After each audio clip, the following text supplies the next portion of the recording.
Hello viewers, অনেকেই আমাকে একটি ভিডিওতে কমেন্ট করে বলেছেন যে প্রধানমন্ত্রী শিক্ষা সহায়তা ট্রাস্ট যে সমন্বিত উপবৃত্তি কর্মসূচির আওতায় আমি আবেদন করেছি কিন্তু আমাকে উপবৃত্তি দেয়নি। এই প্রশ্নটির ধারাবাহিকতায় আজকে নতুন আরও একটি ভিডিও নিয়ে চলে আসলাম। আপনারা কিভাবে আবেদন করলে উপবৃত্তি পাবেন এবং কি ভুলগুলো করলে উপবৃত্তি পাবেন না। সো ভিডিওটি না টেনে সম্পূর্ণ দেখার চেষ্টা করবেন, তাহলে কিন্তু আজকে এই ভিডিওর মাধ্যমে আপনারা জেনে যাবেন যে কি করলে আপনারা উপবৃত্তি পাবেন আর কি করলে উপবৃত্তি পাবেন না। সর্বপ্রথম দেখেন, প্রধানমন্ত্রী শিক্ষা সহায়তা ট্রাস্ট থেকে সমন্বিত উপবৃত্তি কর্মসূচি উপবৃত্তির আবেদন ফর্ম, এই যে ফর্মটি আপনাদের কিন্তু স্কুল কলেজ থেকে এই ফর্মটি দিয়ে দিয়েছে আপনাদেরকে এবং এই ফর্মটি পূরণ করে নিয়ে যেতে বলেছে। সো ফর্মটি কিভাবে পূরণ করবেন সর্বপ্রথম আমি সেই ভিডিওটি দেখাবো এবং এরপরে আপনাদেরকে বলে দিব যে কি করলে আপনারা উপবৃত্তি পাবেন এবং কি করলে উপবৃত্তি পাবেন না। ঠিক আছে, তো ভিডিওটি দেখেন। সর্বপ্রথম শিক্ষাবর্ষ ভর্তি শিক্ষাবর্ষ সেশন, এটা আপনি দিবেন। আপনি যে স্কুলে কলেজে ভর্তি হয়েছেন যে বছর, সেই সেশনটি দিবেন। এরপর এখানে একটি ছবি দিবেন, পাসপোর্ট সাইজের একটি ছবি দেবেন এবং শিক্ষার্থীর তথ্য ও ব্যক্তিগত তথ্য দিবেন। দেখেন, শিক্ষার্থীর বোর্ড রেজিস্ট্রেশন নাম্বার, আপনি যদি এসএসসি করে থাকেন এসএসসি রেজিস্ট্রেশন নাম্বার দিবেন এবং ঠিক আছে, অনার্স যদি করে থাকেন অনার্সের রেজিস্ট্রেশন নাম্বার দেবেন। শিক্ষার্থীর বর্তমান শ্রেণী, যে শ্রেণীতে আছেন, শিক্ষার্থীর জন্ম সনদ নম্বর, আপনাদের জন্ম সনদ নম্বর অবশ্যই 17 ডিজিটের হতে হবে। 17 ডিজিটের কম জন্ম সনদ হলে কিন্তু আপনার উপবৃত্তি পাবেন না, মাথায় রাখুন। শিক্ষার্থীর জন্ম তারিখ, শিক্ষার্থীর নাম দিবেন বাংলায়, আপনি যদি আবেদন করে থাকেন শিক্ষার্থী হন আপনার নাম বাংলা দিবেন। শিক্ষার্থীর নাম ইংরেজিতে দিবেন। শিক্ষার্থীর জেন্ডার যেটা আছে সেটা ছেলে মেয়ে যেটা আছে ঠিক দিবেন, তৃতীয় লিঙ্গ হলে তৃতীয় লিঙ্গ। শিক্ষার্থীর জন্মস্থান দিবেন, আপনি যে স্থানে জন্মগ্রহণ করেছেন সেটা, জাতীয়তা বাংলাদেশি দিয়ে দিয়েছে দেখেন, পেশা শিক্ষার্থী সেটাও দিয়ে দিয়েছে। শিক্ষা ধর্ম, শিক্ষার্থীর ধর্ম যদি হিন্দু মুসলিম বৌদ্ধ খ্রিস্টান যে যা আছেন দিবেন। পিতার তথ্য, পিতার এনআইডি কার্ড দিবেন, আপনি বাবার যে 10-13 ডিজিটের যে এনআইডি কার্ড আছে সেই এনআইডি কার্ড দেখে সুন্দর করে এখানে লিখে দিবেন। পিতার জন্ম তারিখ দিবেন, আপনার পিতার জন্ম তারিখ দিবেন। পিতার নাম বাংলায় দিবেন, পিতার নাম ইংলিশে। মাতার তথ্য, মাতার এনআইডি, মাতার জন্ম তারিখ, মাতার নাম বাংলায়, মাতার নাম ইংলিশে, এগুলো কিন্তু সুন্দরভাবে দিবেন, কোনো ভুল করবেন না। এরপরে দেখেন অভিভাবকের তথ্য, শিক্ষার্থীর অভিভাবককে টিক দিন। পিতা যদি থাকে পিতায় টিক দিবেন, মাতা থাকলে মাতা, আর পিতা মাতা কেউ না থাকলে অন্যান্য অভিভাবকে টিক দিবেন।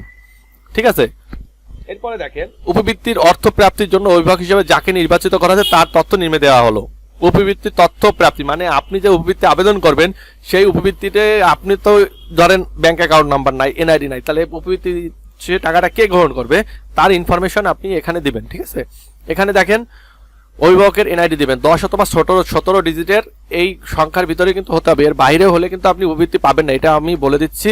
এর একটা সমস্যার কারণে কিন্তু আপনার উপবৃত্তি পান না, এটা মাথায় রাখবেন। জন্ম তারিখ দিবেন, এই যে এনআইডিতে যে জন্ম তারিখ যে গার্জিয়ানকে দিচ্ছেন তার জন্ম তারিখটা এখানে দিয়ে দিবেন। এরপরে তার নাম দিবেন বাংলায় এনআইডি কার্ড দেখে, হুবহু এনআইডি কার্ডের মতো দিবেন। তার নাম ইংলিশে, এনআইডি কার্ডে যেভাবে আছে সেইভাবেই দিবেন। তার মোবাইল নাম্বার দিবেন, তার পেশা দিবেন। এবার দেখেন পেমেন্ট সংক্রান্ত তথ্য, শিক্ষার্থী নিম্নোক্ত কোন হিসাবধারীর নামে উপবৃত্তির অর্থ পেতে ইচ্ছুক টিক দিন। পিতার নামীয় হিসাব, মাতার নামীয় হিসাব, নিজ নামীয় স্কুল ব্যাংকিং হিসাব, যে নামীয় হিসাব আছে যদি আপনার পিতার নামে হিসাব অ্যাকাউন্ট থাকে সেটা টিক দিবেন। মাতার নামে থাকলে কিংবা আপনার যদি নিজ স্টুডেন্ট আপনি নিজে আপনার নামে কোনো হিসাব থাকে সেটা দিবেন। শিক্ষার্থী নিম্নোক্ত কোন আর্থিক সেবার মাধ্যমে উপবৃত্তির অর্থ পেতে ইচ্ছুক টিক দিন। কোন অর্থ, আপনি যদি ব্যাংক অ্যাকাউন্ট আপনি স্কুল ব্যাংকিং অ্যাকাউন্ট থেকে দিতে চান, এজেন্ট ব্যাংকিং অ্যাকাউন্ট যেমন কিংবা মোবাইল ব্যাংকিং অ্যাকাউন্ট, একার কোনটার মাধ্যমে দিতে যাচ্ছেন সেটা আপনি টিক দিবেন। এবার দেখেন আরেকটি online bank account, general banking, school banking যদি দিয়ে থাকেন এটাই, তাহলে ব্যাংকের নাম দিবেন, শাখার নাম, অ্যাকাউন্টধারীর নাম, ব্যাংক অ্যাকাউন্ট নম্বর 17 অথবা 13 ডিজিটের হয়ে থাকে সেটা দিবেন। এইগুলা কিন্তু ভুল করলে, এই তথ্য পেমেন্টের তথ্য ভুল করলে কিন্তু আপনারা উপবৃত্তি পাবেন না, এটা মাথায় রাখবেন। দেখেন এজেন্ট ব্যাংকিং অ্যাকাউন্ট, ব্যাংকের নাম, শাখার নাম, অ্যাকাউন্টধারীর নাম, এজেন্ট ব্যাংকিং অ্যাকাউন্ট নম্বর 13-17 ডিজিটের যেটা হয়ে থাকে সেটা। এবার মোবাইল ব্যাংকিং অ্যাকাউন্ট, দেখেন মোবাইল ব্যাংকিং এর নাম, মোবাইল ব্যাংকিং অ্যাকাউন্ট নম্বর, অভিভাবকের এনআইডি দিয়ে অ্যাকাউন্ট খুলতে হবে। এটা হচ্ছে বিকাশ, নগদ, রকেট, যেটা আপনি চান। নগদ দেয়াই সব থেকে বেটার, নগদটাই দিবেন এখানে, তাহলে কিন্তু টাকা পেতে সুবিধা হয়, তাহলে আপনারা এই টাকাটা পাওয়ার সম্ভাবনা বেশি থাকে। এবার দেখেন শিক্ষার্থীর স্থায়ী ঠিকানা, আপনি যে স্থায়ী থাকেন শিক্ষার্থী, আপনি পড়াশোনা করেন, আপনার যে স্থায়ী ঠিকানা সেই ঠিকানা দিবেন। সবসময় বাবারটা দেওয়ার চেষ্টা করবেন। বিভাগ, জেলা, উপজেলা, সিটি কর্পোরেশন, পৌরসভা, ইউনিয়ন যেটা আছে, ওয়ার্ড নং, গ্রাম, বাসা নম্বর, এগুলো দিবেন। তবে শিক্ষার্থীর বর্তমান ঠিকানা দিবেন। বিভাগ, ইউনিয়ন, পৌরসভা, সিটি কর্পোরেশন, জেলা, ওয়ার্ড নং, উপজেলা, থানা, গ্রাম, বাসা নম্বর এখানে দিবেন। দেওয়ার পরে শিক্ষার্থীর বর্তমান শিক্ষাগত তথ্য, বর্তমানে যে পড়াশোনা করতে সেই শিক্ষাগত তথ্য দিবেন। দেখেন বিভাগ, গুরু পাবলিক বিভাগ একাদশ শ্রেণীর জন্য আছে সেটা দিবেন। জেলা, শাখা, উপজেলা, থানা, শ্রেণী রোল, বর্তমান শিক্ষা প্রতিষ্ঠানের নাম। এরপরে আপনারা আবেদনকারীর পরিবারের আর্থিক অবস্থা সংক্রান্ত তথ্য, এটা খুব সুন্দর বুঝে শুনে আপনারা টিক দিবেন, এটা আমি দেখাচ্ছি। আবেদনকারী পড়ালেখার খরচ কে বহন করে? পিতা করলে পিতা, মাতা করলে মাতা, একটা টিক দিবেন। আবেদনকারী পিতা মাতা জীবিত থাকলে, দুইজনই জীবিত থাকলে টিক দিবেন, যেটা আছে সেটা টিক দিবেন। আবেদনকারী পিতার শিক্ষাগত যোগ্যতা নিরক্ষর কিংবা স্নাতক যেটা আছে সেটা দিবেন। আবেদনকারী মাতার শিক্ষাগত যোগ্যতা, মাতার যে শিক্ষাগত যোগ্যতা এখান থেকে যেটা আছে সেটা দিবেন। আবেদনকারী কতজন ভাই বোন? 1 জন, 2 জন, 5 জন, কেউ না, ঠিক আছে, 1-2 এর অধিক হলে এটা, যদি 3-4 জন থাকে এটা দিবেন। আবেদনকারী কি অন্য কোনো উৎস থেকে উপবৃত্তি শিক্ষা ভাতা পেয়েছে? পেলে হ্যাঁ, না পেলে না। আবেদনকারী কি কোনো শারীরিক প্রতিবন্ধকতার কার্ড আছে? হ্যাঁ না দিবেন। আবেদনকারী কি জন্মগতভাবে দীর্ঘমেয়াদী কোনো রোগে ভুগছেন? হ্যাঁ না দিবেন। আবেদনকারী পিতা মাতা অভিভাবকের কি কোনো শারীরিক প্রতিবন্ধক কার্ড আছে? হ্যাঁ না দিবেন।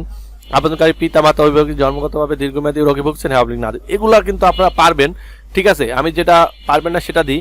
দেখেন আপনারা কিন্তু এগুলা পারবেন, এই যে ফর্ম আছে এগুলা টিক দিতে পারবেন, ঠিক আছে।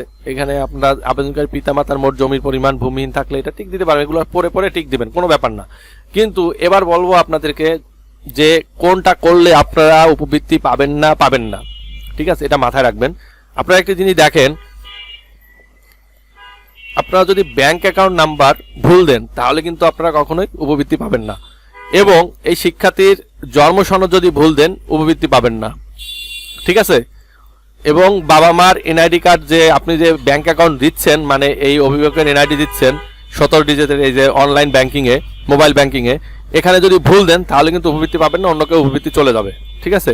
আর একটি কথা যেটা অবশ্যই গুরুত্বপূর্ণ, এই ফর্মটি আপনি স্কুলে অথবা কলেজে জমা দেওয়ার পরে স্কুল কলেজ থেকে এই ফর্মটি ওদের সার্ভারে ইনপুট করেছে কিনা, এটা কিন্তু খুবই গুরুত্বপূর্ণ বিষয়।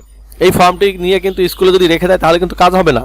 এই ফর্মটি নিয়ে এই যে প্রধানমন্ত্রী শিক্ষা সহায়তা ট্রাস্ট, এই ওয়েবসাইটে ঢুকে এই ফর্মগুলা স্কুল কলেজ কিন্তু টাইপ করে পূরণ করতে হয়, তাহলে কিন্তু আপনারা উপবৃত্তি পাবেন। আর টাইপ যদি না করে, ওইটা পূরণ করে সাবমিট না করে, সেক্ষেত্রে কিন্তু উপবৃত্তি পাবে না। এটা কিন্তু অনেকেই জানে না। সো এই কথাটি বলার জন্যই আজকে এখানে আসলাম। তো সবাই ভালো থাকবেন, সুস্থ থাকবেন। ভিডিওটি যদি উপকৃত হয়ে থাকেন তাহলে একটি লাইক এবং সাবস্ক্রাইব করে পাশে থাকবেন। ধন্যবাদ সবাইকে।